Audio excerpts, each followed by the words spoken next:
Hey everybody, welcome to another GMG review. Today we're taking a look at Codex Supplement Ultramarines. This is the third part in my 3-book reviews today as we take a look at the new Codex Space Marines for Games Workshop's Warhammer 40,000. And through the first 2 supplement books for it too. So if you haven't been paying attention or if you haven't watched the first 2 videos, what this is, it's an add-on book for Codex Space Marines giving you specific rules for a host of chapters that aren't super deviant from the Codex Astartes. So if you're looking forward to one of these for the Space Wolves, the Blood Angels, the Dark Angels, or the Death Watch, you're not getting one. It says right in the Codex Space Marines that you're not. What you are getting, however, is books like this for the Ultramarines, the White Scars, the Raven Guards, Salamanders, Iron Hands, Imperial Fists, and then also for the Black Templars and the Crimson Fists, which is really cool. So we've been through the White Scars one. If you haven't watched it, you can go up in the cards up here. And also, if you're looking for context for this, you're going to want to watch the one on Codex Space Marines also up here in the cards, as it will make the bulk of this make more sense. Basically what this is this is all the unique units to the Ultramarines, as well as their unique chapter relics, characters, and sort of like quirks that make them them. And it layers on top of the Space Marine Codex as opposed to being a whole standalone codex by itself. It's handy in that most of the information you need to play your army is in one spot, and if you're playing a variant codex, you just kind of need this one extra book to give you all of your bonuses and add-ons. So they're about 65 pages each. They give you a ton of background. Now, I didn't do the Ultramarines one first because honestly, of all of the chapters of Space Marines, we kind of know the most right now about the Ultramarines. They are the ones who, because of the big role that Guilliman's playing as like the current regent, basically, of the Imperium, acting in the role of the Emperor, or like, you know, as like the head of state, basically. We know a lot of what's going on with them, and we also know a lot currently in the timeline of what's going on post Cicadix Maledictorum and with the Vigilus campaign. So if you get offended, avert your eyes. I gotta flatten this one page because everything else will sit flat after that. Lots of great art.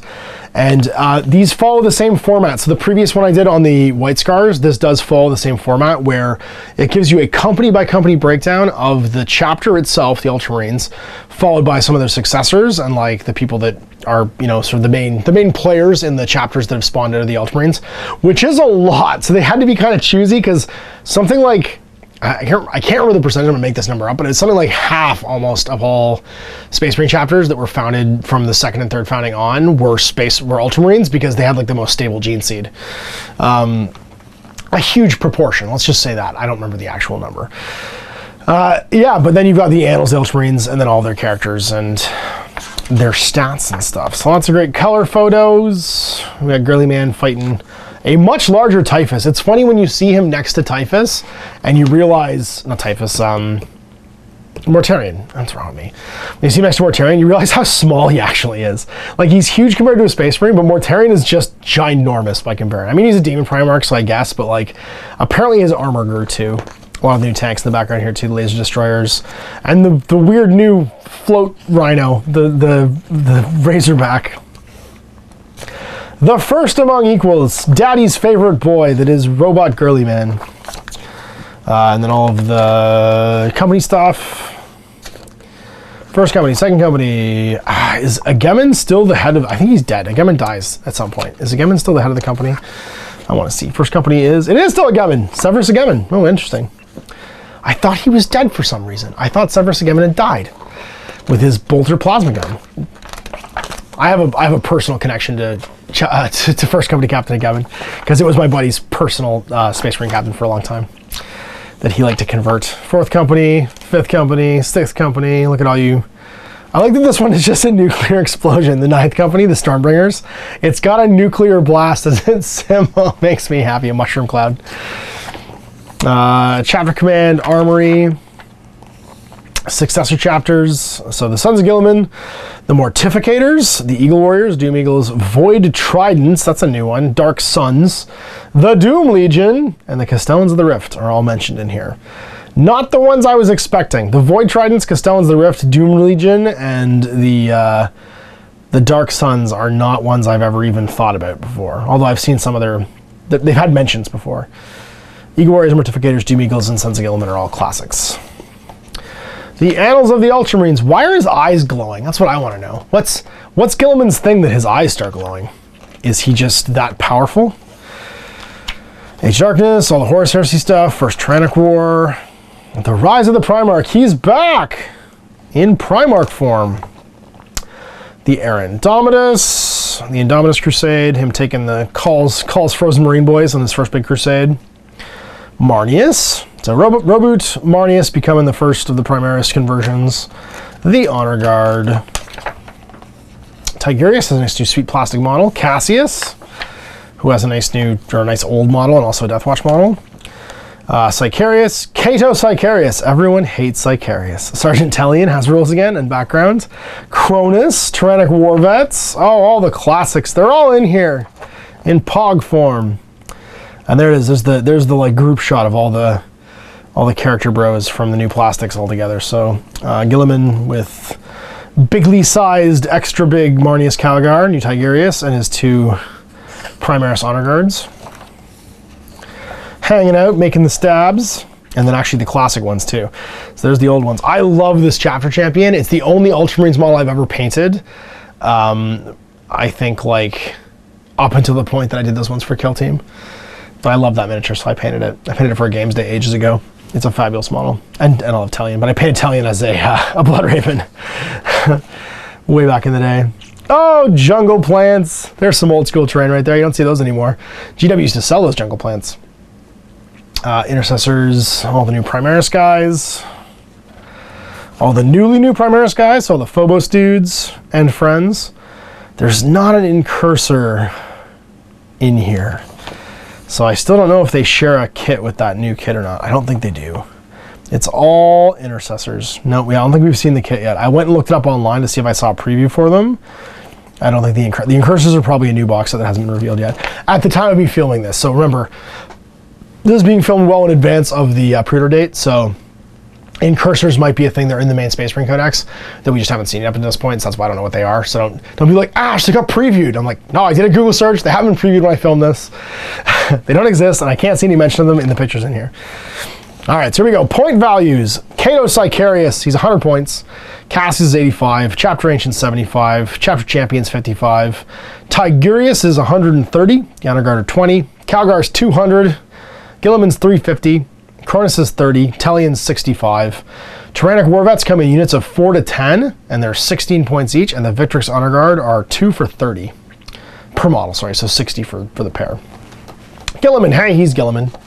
I'm not going to spend much time on these because all their stats are in Vigilus, and I'm pretty sure exactly the same. Calgar, Victrix Honor Guard, Tigurius. Has he changed at all? Hit a Hellfire. Pretty sure that's the same. Master Prescience. At the start of the battle round, you can select one friendly Ultramarines unit within 6 inches until the end of that battle round. When resolving an attack against that unit, subtract -1 to hit. He makes someone -1 to hit. That's pretty cool. And then he manifests 2 and denies 2 because he's a bigly boy psyker. Or he can, and he knows Smite plus 3 psych powers from either Librarius or Indomitus disciplines. His Rob Tigurius is plus 3 strength, -3 save, D3 damage. He's a pretty good fighter, actually. Strength 7, -3, D3. He'll be strength 7, -4, D3 during the assault doctrine. Chaplain Cassius, he's Chaplain Cassius. He can do rites now because he's a chaplain. So he knows the Litany of Hate and 2 litanies from Litanies of Battle. On a 3+, he can have them take effect. Inspired Retribution, when a friendly Ultramarine model is destroyed as a result of an attack with a melee weapon by a model and an enemy unit, we'll set friendly models within 6 inches of this model, roll 1d6, and the enemy unit suffers a mortal wound after it's fought. That's pretty cool. That's basically it. Sicarius, Cato, what you got? You've got a Talisarian Tempest Blade. It's strength user, -3, D3 damage. When resolving an attack made with this weapon, an unmodified wound roll of 6 does D3 mortal wounds, and the attack sequence ends. That's pretty cool. He's an Angel of Death, like the Slayer song. Aaron Halo writes a Battleforged hero. At the start of the battle round, you can select one friendly Ultramarines unit within 6 until the end of that battle round. That unit has Defenders of Humanity. So you can give OBSEC to somebody at the start of the battle round, no matter who they are. And then that's really it. Tellian, he's got the Quietus. Oh, Quietus is Tellian's. Oh, it counts as a relic weapon. Interesting. Interesting. That's whose relic weapon that was in the book. Okay. So Quietus is a relic weapon. Heavy 2, strength 4, -2, 2 damage. Can target characters. 6 to wound is a mortal wound. The Voice of Experience. At the start of your shooting phase, select one Ultramarine scout unit within 3. Their ballistic skill is 2+ until the end of that phase. That's pretty cool. If only it wasn't just scouts. And he's got a Camo Cloak and concealed positions. Sergeant Cronus. These guys are all back. He can be attack commander for a Rhino, Razorback, Predator, Vindicator, Whirlwind Hunter, Stalker, or Land Raider. So not really any good tanks. I mean, he can be in a Predator. Both skills 2+ and gains the character and Sergeant Cronus keywords. In addition, at the start of your turn, that model regains 1 lost wound every round. That's pretty cool. Whilst commanding a tank, Sergeant Cronus can attack with his bolt pistol, silver arm, frag grenades, or crack grenades. And he gets set up within 6 of the destroyed vehicle after it dies. A Chapter Ancient, a Chapter Champion, Honor Guard, Tyrannic War Vets who have Bane of Tyranids, reroll hit rolls and wound rolls against Tyranids. Other than that, they're just like Space Marine veterans. And that's it. Let's get on to the cool stuff. Courage and Honor. So all the Ultramarines, except for the unaligned units, get these special rules if they are battle forged. And they get the Scions of Guilliman Tactical Doctrine. Whilst it's active, models with this ability that moved in your movement phase but did not advance or fall back can make ranged weapons in the shooting phase as if they had not moved. So you get your double tap bolters even on the moon as long as you don't advance or fall back. Amazing. So you're always double tapping basically. And if you're falling back, you're probably in half range anyway, so it doesn't matter. Successor Chapter, it's the same as the one in the White Scars thing. You basically get access to Warlord traits, Chapter Relics, Stratagems, and then, you have Special Issue War Gear Relics. Relics of Macragge cannot be given to characters from a Successor Chapter unless you use the Honored by Macragge. So they're the same as the White Scars one. You get access to half the relics if you're a Successor Chapter, and you can pay a CP to get one from the main one. You get the Ultramarines, they gift one of their cool relics to your podunk poor man's chapter, your poor man's version of the Ultramarines. And then, yeah, the Successors just get the access to all the other stuff. So they're considered that chapter for psychic powers, they're considered that chapter for tactical objectives, and for Warlord traits. Warlord traits, you're an adept of the Codex. Whilst this Warlord's on the battlefield, you can roll 1d6 for each stratagem point you spend, and on a 5+ it's refunded. You can only have 1 command point refunded per round by this Warlord trait. Master of Strategy, once per battle round if this Warlord's on the battlefield. Select one friendly Ultramarines unit within 6 until the end of the battle round. When a model in that unit makes an attack, the tactical doctrine is considered to be active. So you can basically pick a different doctrine for a unit within 6. It's kind of like the Tome of the Ectoclades was for Deathwatch. Calm Under Fire. When resolving an attack made by a ranged weapon by a friendly Ultramarines model in a unit within 6, this roll during a turn which it fell back, do not subtract -1 from the hit roll. So that basically he makes people calm down when they fall back. Although the chapter trait for the Ultramarines is they can shoot when they fall back anyway. He makes it so they can shoot when they fall back and ignore the -1. Paragon of War. When resolving an attack made by this Warlord at a modified roll of 6 inflicts a mortal wound, in addition to any other damage. And that's all shooting and melee. Nobility Made Manifest. Friendly Ultramarines infantry units and Ultramarines biker units that made a heroic intervention.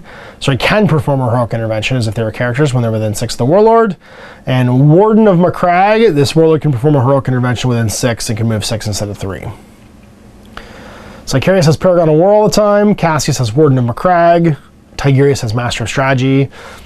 Marnius Calgar has Adept of the Codex. Robot Gilman has Nobility Made Manifest. And Sergeant Talion has the Master of Strategy. All right, Relics of Macragge. So the stuff that only Ultramarines can take unless you pay a CP. The Soldier's Blade. This thing's pretty great. It's a power sword, mastercraft power sword, or combat knife. So this is literally the only way to make your you can make your captain, your Phobos captain, and not total crap in melee. I will give this, if I have to play Ultramarines to do it though, and I play Space Wolves, so it sucks. This rock's a power sword, mastercraft power sword, or combat knife, and you get +1 strength, -4 save, 2 damage. It will make your Phobos captain awesome, so this is the one you give the Phobos captain in melee, if you want him to be fighting in melee. The Sanctic Halo. Captain or chapter master only. A model from your army has a 3+ invul save and can attempt to deny deny 1 psychic power in your opponent's psychic phase in the same manner as a psyker. It's pretty cool, 3+ invul. The Standard of Macragge and Violets, ancient model only. Add 1 of the attack characteristic of models in friendly Ultramarines unit while they're within 6 inches of this relic. Friendly Ultramarines models automatically pass morale test whilst they're within 12 inches of a model with this relic. So 6 for +1 attack, and then 12 for auto pass. The Armor of Connor, Terminator only. A model with this relic is a 4+ invul. When resolving an attack, have any damage rounding up, which is pretty cool. Helm of Censure. When resolving an attack made by a model with this relic, you can reroll a hit roll of 1, you can reroll a wound roll of 1. When resolving an attack made by a model against an Adipus Astartes or Heretic Astartes unit, add 1 to the hit roll and add 1 to the wound roll. Oh my god. So when you're fighting your own friends, or you're fighting Chaos Space Marines, you get +1 hit, +1 wound, and you reroll 1s. Vengeance of Ultramar. Changes a Stormbolter to Rapid Fire 4, Strength 4, AP 0, Damage 1. When resolving an attack made with this weapon against a unit other than a vehicle, reroll the wound roll. And then the Terentian Cloak, a model with this relic has a 5+ invul. At the start of your movement phase, it gets D3 wounds back. Holy crap, that's pretty cool. If only you could give that to Guilliman. Special Issue War Gear, so this is the one that all your successors can get, and you. Adamantine Mantle, 5+ Wound Shrug, Artificer Armor. This is actually the same as the ones in the White Scars book, so I think these are actually mostly these first 4 I think are probably universal. Artificer Armor, 2+ save, 5+ invul. Masscrafted Weapon, +1 damage to a weapon. It becomes a chapter relic. Digital weapons, additional attack and melee. If it hits, it's a mortal wound. And then these are Ultramarines only, it looks like. Reliquary of Vengeance. Once for battle at the start of the fight phase, a model with this relic can reveal the reliquary. When it does so, until the end of that phase, add 1 of the attack characteristic of friendly chapter units within 6. Seal of Oath. At the start of the final first battle round, before the first turn begins, select 1 enemy unit. You can reroll hit rolls and wound rolls for attacks that by friendly chapter units against that enemy unit, while friendly units are within 6 of a model with that relic. That's pretty cool, because if you really have, there's like a big killy piece, or like a target piece in your opponent's army, you can basically create another chapter master bubble nearby to things that can shoot it. Hell Fury Bolts. When you give a model this relic, select 1 bolt weapon, which are all defined in the Space Marine Codex, by the way, if you've forgotten. When the bearer shoots with the weapon, you can choose for it to fire a Hell Fury Bolt. When you do, make 1 attack with that weapon, but when resolving it, if it scores a hit, inflict 1 mortal wound, and the attack sequence ends. And then Sunwrath Pistol. Plasma Pistol turns into this. Pistol 2, Strength 8, -3, 2 damage. And no exploding. That's pretty great. And then we're into Ultramarines only stratagems. Martial Precision. Use a stratagem before resolving an attack made by an Ultramarines unit. In the shooting phase, when resolving an attack, do not make a hit roll. It just automatically hits. Oh, it's a model though, not unit. So you can pick a single model to just hit with something. 1 CP for Vengeance of Calth. Use a stratagem when an Ultramarine unit from your army is chosen to fight in the fight phase. Until the end of the phase, when resolving an attack made by a melee weapon, by a model in that unit against a Word Bearers unit, you can reroll hit roll and reroll wound rolls. You hate Word Bearers. Situational, but cool. 1 CP for Inspiring Command. Use a stratagem at the start of the shooting phase or the fight phase.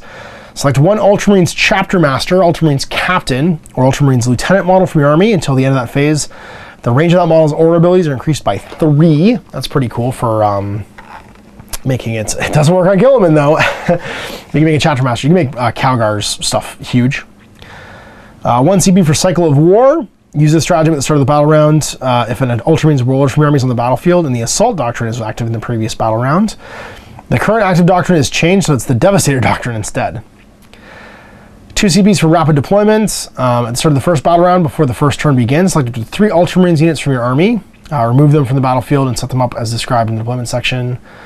If 2 people have this ability, then we roll off, which lets you redeploy for 2 CPs.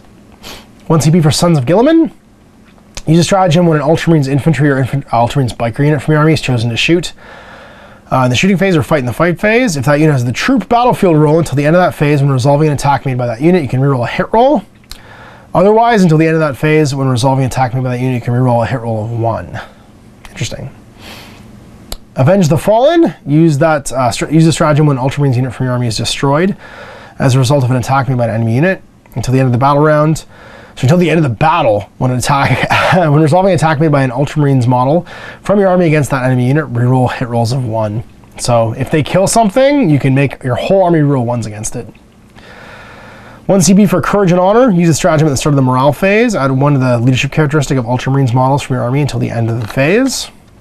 Tactical Expertise for 2 CPs. Use a stratagem at the start of your movement phase if the Tactical Doctrine is active until the start of the next battle round when resolving an attack made with a rapid fire assault weapon by an Ultramarine model from your army. An unmodified wound roll of 6. The The armor penetration of this weapon is improved by additional 1. You only use it once per battle. So you can have -3 save bolt rifles. That's pretty great. Fall back and re-engage 1 or 2 CPs. Use a stratagem when an Ultramarine unit from your army falls back. This stratagem costs 1 CP if that unit has the Codex Discipline Chapter Tactic, otherwise it costs 2. That unit can shoot and charge this turn. If that unit has the Codex Discipline Chapter Tactic, the hit roll penalty for falling back does not apply. Cool. 2 CPs for defensive focus. Use the stratagem after an Ultramarine unit from your army is chosen as a target of a charge. Select up to 3 other friendly Ultramarines units, more than 1 inch away from enemy units and 6 of the target, and within 6 of the target. The selected units fire Overwatch the charging unit as if they were the targets, so you get 3 other units within 6 to fire as well. That makes you horrifying to charge. Exemplar of the chapter. Use a stratagem after nominating an Ultramarines model that is not named character to be your Warlord. You can generate 1 additional Warlord trait for them. This must be the Ultramarines Warlord trait. Each Warlord trait in your army must be unique. You can only use the stratagem once. Yeah, so basically a non-named character becomes your Warlord. You must generate 1 additional Warlord trait from them. They get 2. Squad Doctrines. Use a stratagem. Actually, there's the same one in the White Scars book. You have a same double chapter trait one, double Warlord trait one. 1 CP for Squad Doctrines. Use a stratagem at the start of your movement phase. Select 1 Ultramarines Infantry or Ultramarines Biker unit from your army. They then select either the Devastator, Tactical, or Assault Discipline. Until the start of your next movement phase, that unit gains the bonus of that combat doctrine instead of the active ones. You switch over from 1 unit. 1 CP for Honored Sergeant. Use this stratagem before the battle. Select 1 Ultramarines model from your army that has the word Sergeant in the profile. That model can have one of the following special issue War Gear relics, even if they're not a character: Mastercraft weapon, digital weapon, Hell Fury, or Sunwrath pistol. All of the relics in your army must be different. So buy a relic for a Sergeant, which is pretty great. And then Tactical Insight. Use a stratagem after generating your tactical objectives. If an Ultramarines Warlord from your army is on the battlefield, immediately discard your tactical objectives. For each tactical objective you discard, generate a new one. You can only use a stratagem with the mission you're using plays with tactical objectives and once per battle. And then 1 CP, Honored by McCragg. This lets you buy a Ultramarines relic if you're a successor chapter. And then the Indomitus Discipline. So this is your unique psychic discipline for being an Ultra Bro. You get Precognition. Has a warp charge of 5. If manifested, then until the start of your next psych phase. The Psyker has a 5+ invul, and when resolving an attack made by the Psyker, subtract 1 from the hit roll. So against the Psyker, subtract 1 from the hit roll. So you have a 5+ invul and -1 to hit you. Scryer's Gaze has a warp charge of 7. If manifested, if your army's battleforged, you can choose to immediately gain a command point. If you choose not to, then once this turn, when resolving an attack made by a model from a friendly Ultramarines unit, whilst within 18 of the Psyker, you can reroll the hit, wound, or damage roll. So buy a CP for 7. That's pretty great. Or make 1 unit really good at hitting. And then Telepathic Assault has a warp charge value of 7. If manifested, select 1 enemy unit within 24 invisible to the Psyker. Roll 2d6 and add 2. That unit suffers a mortal wound for each point by which the total exceeds the highest leadership characteristic of the models in the unit. That could crucify a bad leadership unit really badly. Storm of the Emperor's Wrath, warp charge 6. If manifested, select the nearest enemy unit within 18 and invisible. Roll 1d6 for each model in the unit. On a 6 to take a mortal wound. Psychic Shackles has a warp charge of 6. If manifested, select 1 enemy unit within 18 invisible to the Psyker until the start of your next Psychic phase. Have the move characteristic of the models in that unit. When a charge roll or advanced roll is made for that unit, subtract 1 from the roll. A unit cannot be affected by this and the Tenebrous Curse Psychic power at the same time. So you can't double dip on the Obfuscation discipline. And then Empiric Channeling, warp charge value of 5. If manifested, select 1 other friendly Ultramarines Librarian model within 12. Until the end of the psychic phase, when a psychic test is taken for that model, add 2 to the total, and that model does not suffer perils of the warp on a 1 or double 6. And then tactical objectives, and do they have it? They do! The Ultramarines name generator. I'm so excited. They have this as well in the White Scars book, but they didn't have one for just like Genero Space Marines. So it's a D66 table, and as everyone knows me knows, I love D66 tables. Let's see what my Ultramarines name is. 45. I am Scipius. 34. Agarian. That's a pretty cool name. Scipius Agarian. 31. Taciturn, 43. Quartus, I like the first one better. And this seems to be a trend in all of these new supplement codexes, is you get a name generator. I love name generators. They're my favorite things in Kill Team and Warcry. It's stupid, but rolling on tables to randomly generate things is fun. I mentioned this actually in my most recent Let's Talk last weekend about old GW books and even just old gaming books in general. There's a lot of like procedural random generation stuff, and they're just fun. It's just fun to roll up random things. 35, Abraxas 65, Hadrassus. Abraxas Hadrassus. That's like a really rhymey, weird name. But it's fun to do that stuff. I want more of that in all gaming books. Forget just Games Workshop. I want more of this, like, when you are creating your own little niche corner of the universe, it's fun to get inspired in something like a name when you're painting a miniature or getting ready to collect an army. It can be inspirational. It can be a thing that makes you want to build a toy soldier. So I immediately thought of doing like RPG stuff with rolling up random names. So I'm stoked about that. Actually, I immediately thought about doing a kill team for having someone from each of these chapters that these supplement books come out for and doing a name for them and making like a random miniature. Or doing Space Marine Heroes, the new Space Marine Heroes, and doing them all as like different chapter guys. See, I'm inspired already. Anyway, there you go. Codex Supplement Ultramarines. It wasn't boring. It was a lot of stuff we've already seen. It's Ultramarines. Like we know the most about Ultramarines. So it wasn't as exciting as the White Scars one, but it gave you a bunch of stuff that felt Ultramarines-y. I think it's going to feel like a bigger deal for the chapters we know less about and who've gotten less stuff in the past. But they're the poster boy of 8th edition. Gilliman's come back. They've got lots of new units, lots of new stuff, but each of these little books is going to give an opportunity for a workshop to make new models, right? Like, are they going to make a new Cave and Shrike model? Maybe. They made a new Kasera Khan model. Not Kasera Khan. Yeah, Kasera Khan model. I said Jagadai Khan. I read the book. Kasera Khan. They didn't put him on Moondraken, but maybe they'll make it a cool new Jump Packy Raven Guard miniature. Does Cave and Shrike take the super serum and become a whatchamacallit, become a Primaris Marine? Maybe. Everybody else is doing it. It's the cool thing to do right now, so who knows what's going to happen with these books in the future. Anyway, I hope you enjoyed this look through the first 3 of the Space Marine Codex and the 2 supplemental books that have come out with it. It's up for pre-order this weekend. Big thanks for Workshop sending them along so I can check them out, and for you guys for watching. And until next time, with more GMG reviews, I'm Ash. Have a me. I hope you enjoyed that video. If you want to support the channel, of course, like and subscribe and hit the little bell below so you get notifications when I post future content. I do post stuff 7 days a week. If you want to support the channel further, you can, of course, buy a t-shirt through Spreadshirts, buy a measuring gauge or objective markers from Death Ray Designs, or, of course, most importantly, there is Patreon. Patreon is what makes all this possible, keeps the lights on, pays for the studio costs, pays for the equipment, model costs, and everything else, and most importantly, puts food in my kids' bellies and a roof over their heads. Big thanks to everyone, past, future, who supported me. I do this stuff because of you guys, and of course, I will continue doing it as long as I can.